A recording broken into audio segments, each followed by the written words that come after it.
Welcome back to another interesting tutorial on Google Chrome flag. And in today's Chrome flag, I'm going to show you on how to simply restore your Google Chrome flag setting to a default without any stress. So let me show you how.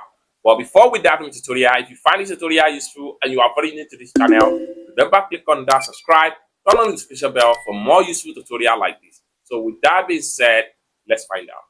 Alright, so the very first thing you need to do is open up your Chrome browser. Then after you open up your Chrome browser, next thing you need to do is to come to the address bar right here and type in Chrome://flags. Hit enter.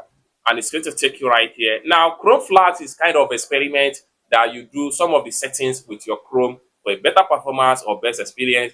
And as a result of that, you may find it difficult to understand how this works. So if you are getting confused about some of the settings right here, it's advisable to restore back to a default setting and you continue enjoying your Chrome browser. After you reset, you can start to apply some of the Chrome flag settings on your Chrome browser. And for you to reset your Chrome flag, what you need to do is simply come to the top right there, click on Reset All. Once you click on Reset All, come down below right here and click on Relaunch.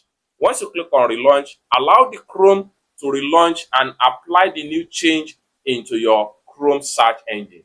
And with that, you will be taken back right here and you see that all the Chrome flag you have or your Chrome flag setting experiment right here is going to be back to a default, just like what you see right here. Is that simple? So basically, this is how to restore all your Chrome flag setting back to a default without any stress. I hope you really got value for this video. For more tutorial, tips and tricks on how best to use Chrome browser, consider to subscribe. Thank you so much for watching and I hope to see you in my next video. Peace.